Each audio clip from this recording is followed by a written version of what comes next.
Assalamualaikum warahmatullahi wabarakatuh. Perkenalkan, nama saya Mafazatul Jannah. Saya dari Prodi Ilmu Perpustakaan dan Informasi.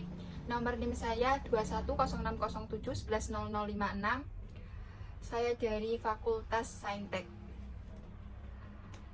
Saya di sini akan menyampaikan karakter building menurut pandangan Islam. Sains dan teknologi yang memberikan kemudahan bagi umat manusia. Namun tidak sedikit penemuan yang dapat merugikan umat manusia, bahkan menjerumuskan manusia pada kegelapan yang jauh dari nilai kebenaran dan manusiawi. Ilmu pengetahuan dan teknologi sains belum tentu membawa kebahagiaan bila tidak disikapi secara bijak. Gegap gempita revolusi industri bersama penemuan mesin uap oleh James Watt, ternyata korban awalnya adalah para buruh. Penindasan terhadap para buruh, pekerja anak, wanita hamil, menjadikan jurang kemiskinan semakin lebar.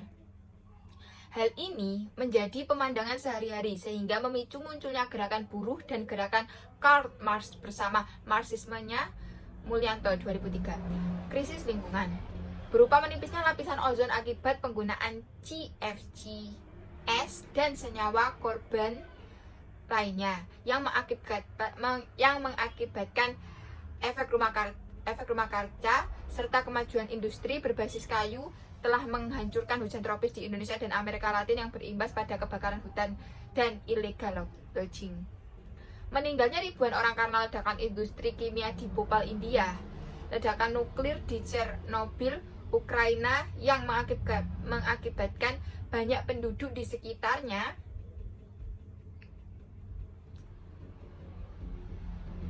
mengalami mutasi genetik atau bisa disebut dengan cacat genetik. Dan terjadi anomali musim yang tidak dapat diprediksi akibat pencemaran udara yang tinggi. Semuanya itu adalah sederetan persoalan yang muncul sebagai akibat pesatnya perkembangan sains dan teknologi modern. Manusia modern di abad milenium ini menjadi gamang dan kacau. Mereka kehilangan jati dirinya. Sains dan teknologi pada mulanya diciptakan untuk memudahkan hidup manusia, kini menjadi melenceng pada jalannya. Banyak yang digunakan untuk pembantaian manusia dan lain-lain. Banyak menjadi digunakan untuk pembantaian manusia dan alam, kepentingan pribadi atau golongan, sehingga sains dan teknologi telah kehilangan makna sesungguhnya. Berangkat dari sederet permasalahan tersebut di atas dan keyakinan normatif bahwa Islam sebagai din dapat menjadi paradigma dan pengontrol pengembangan sains dan ilmu pengetahuan. Realita yang terjadi sebagai saksi sejarah adalah bom nuklir Hiroshima dan Nagasaki di Jepang, merupakan suatu peristiwa penyalahgunaan teknologi sains sebagai akibat tidak adanya pengontrol moral dan nilai agama. Selain itu, munculnya ide islamisasi ilmu pengetahuan dan sains secara substansial muncul dari akibat arus dikotomisasi, yakni pengelompokan ilmu-ilmu agama dan ilmu-ilmu empiris yang mengakibatkan munculnya sekularisasi ilmu. Ilmu pengetahuan dan sains barat yang diklaim bebas nilai ternyata syarat nilai materialisme yang mengeksploitasi alam dan mengantarkan pada krisis global dan kehancuran. Sains adalah produk agama dan agama penuh dengan nilai. Maka jika sains adalah produk agama, maka sains juga syarat nilai. Prinsip ini merupakan syumuliatul Islam atau bisa disebut dengan kesempurnaan Islam. Jika pandangan ini dipertahankan, akan melahirkan sikap positif. Namun munculnya pemahaman sekularisme yang menempatkan agama di satu sisi dan sains di sisi yang lain, menjadikan sains terpisah dari agama.